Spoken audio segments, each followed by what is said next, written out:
Yeah, it's 160 pounds full of bone. How impossible was that to I make? was so close to not even attempting the putt. What's up? Welcome back to the Man on the Inside. Have Nico. I know how to pronounce it, but why don't you pronounce it for all of our listeners here? The correct way is there's an accent in the I in my last name. It's Echavarria, but it's just too complicated Okay, for you Americans. I say Echavarria. Yeah, that's and good. you're okay with that? Yeah, I just say Echavarria. It's just easier for Echavarria. you gringos. Okay, so Echavarria, I need to... It's fine. Okay. But the correct way is the way you're saying it. All right, now listen up. So when you're talking to your buddies at home, you need to make sure you get the little roll of the IR there at the end. That's right. Well, Nico, I think you have such an interesting career trajectory on the PGA Tour. You've won in every year you've played, and now we get to this point where you've succeeded so much, but it wasn't always that way. Can you talk to me about that first year where you get a win, but you have all these miscuts, and you're trying to figure out life on the PGA Tour? Just give us some perspective on that year. Yeah, I consider myself a person that takes a little bit to adapt to new environments and new situations. And to be honest, that win came out of nowhere. And I started playing bigger events with better players where I was the worst ranked player on the field, and I just didn't think I was good enough, honestly. I just struggled thinking that because I've already won, I have to compete and be in contention every week, and I struggled for a long time. And last year was a way more consistent year, my second year on tour. I didn't have unbelievable results, but I was very consistent, a lot of cuts made, and I got the win in Zozo, which was the cherry on the ice cream. So you took your lumps that rookie year is what you're telling me, and what did you improve in your game, or was it more about just finding more belief in kind of what you do on the golf course? Every stat got better. I got better on every single stat out here. Overall, I was just a better player. Just an overall better player. That's good to hear. Well, one of the stats that I was paying close attention to this fall, you win at the Zozo Championship, and it was your iron game. I mean, what about your iron game this fall that just took it to another level to where you were the best pretty much this entire fall? It's just I was feeling confident. So whenever you're hitting it good, you can be a little more aggressive, take on some pins that you normally wouldn't.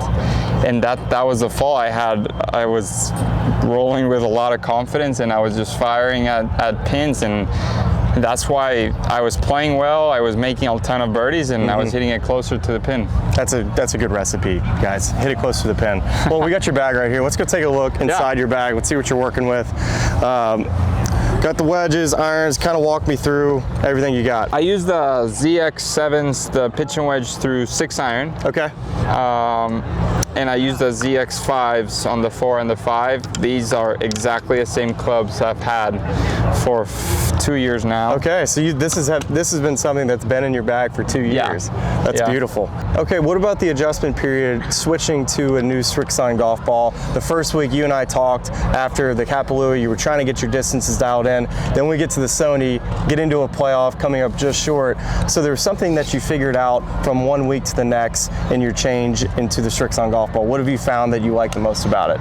Yeah, I was in between the star and the red, and honestly the red comes out a little flat, less spin, but as we said, the ball is coming out at a high launch angle that the ball is flying correctly the distance, and it's coming a little higher, so the ball, I don't need as much spin to stop the ball.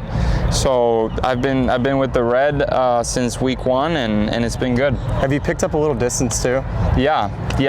We had to adjust the lofts because after week 1 in Kapalua, I was hitting the ball way too far. I mean, it's just that off-season workout program. This guy. So we had to adjust the lofts a little, and Honolulu is dialed in. Yeah, it reminds me of your college coach at Arkansas, maybe the strongest coach in America. You were kind of channeling a little bit of that coming out of the off season. Yeah, it's 160 pounds full of bone only. All right, so Nico, you're heading to the Masters for the first time this year, and I'm curious, do you have any plans to see Augusta National here in the next month or so before heading there the first week of April? Yes, I was actually gonna go 2 weeks ago. I didn't play Torrey Pines, but I didn't end up going because they had a bunch of snow. Yeah, that's not when you want to go. But I'm gonna go in the next 2 weeks. I'm gonna at least visit once or twice, and maybe go during after the Players would be a good week to go to. So. It's fun, right? Like your schedules now, it's pick and choose what you want to do.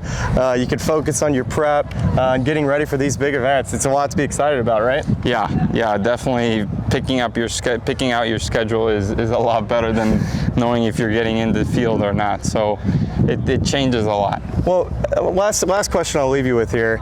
You've had to notice a little bit how well Team Srixon has played to start this year. Yeah. It seems like if it's a final group, the eventual champion, whether it's JJ Smylie at the Sony or Keegan Bradley and the groups in front of you.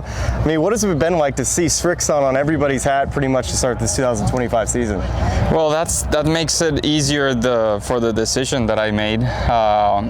It's a great company. It's very easy for me to switch into it, and obviously there's been a lot of success this year, and hopefully we keep it going this week. Nico Echavarria, or Nico Echavarria is fine, but Echavarria. How do you say it? Nico Echavarria. All right, Nico Echavarria, right here.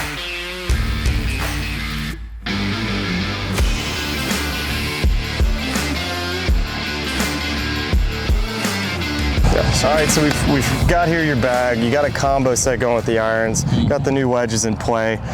So what's the reason for the combo set? I think most amateurs think that you have to have the exact same type of iron from start to finish, but you got the forged irons here at the bottom, and at the top of the bag you have the ZX7s. Yeah.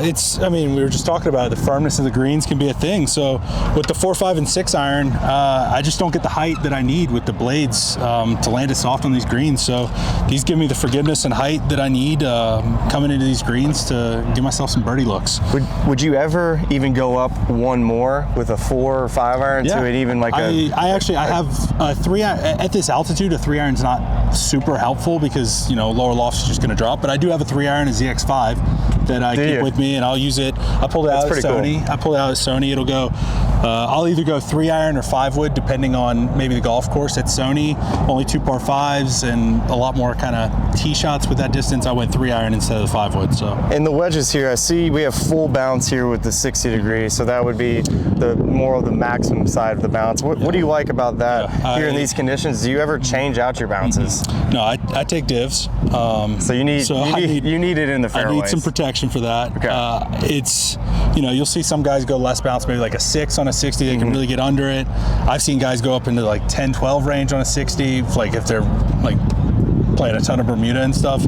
I found that at 9 on my 60, I can pretty much make it work on anything. I can get it under on a tight lie. On Bermuda, I can still show the bounce and it'll glide.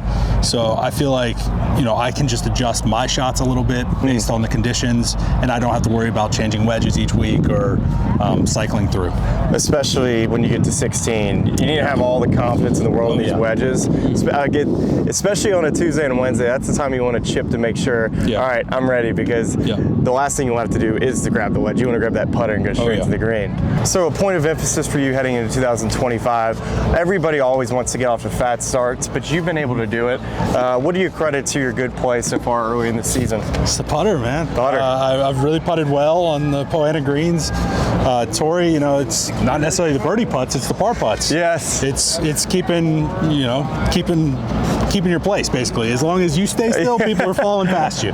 So I felt like my 4 to 8 footers, a lot of par saves there was really awesome. Drove it well, hit a lot of fairways there. So obviously staying out of that rough's a big deal. Yes. And then last week at Pebble, just played really solid golf. I had 2 bogey-free rounds, just super clean. Hit a lot of greens, a lot of good golf shots, just playing from the right spots. And that putt on 18. Yeah, that was nice. That was... well, even that putt, and then I think you have the putt of the year at Torrey Pines on that 5th hole. I just saw the ball go in, and then I saw them zoom in from where you were. Yeah. I was like, did he literally just make it from there? I mean, how impossible was that to I make? was so close to not even attempting the putt. Because you know how that green is with the ridge on the side, I could have actually putted it left and just putted it down the green and probably given myself like 8 feet uphill for par. And looking at the ridge and how I was going to have to putt it, I was like, I'm not even sure I could do 8 feet going this way. And my caddy essentially kind of talked me into it because he was like worst case, if you go this way, what are you going to have, 12, 15 feet? Like, might as well try. Like, what if you get, 2-3 feet or something, like miracle putt? Yeah. And it went in. It was incredible. Yeah.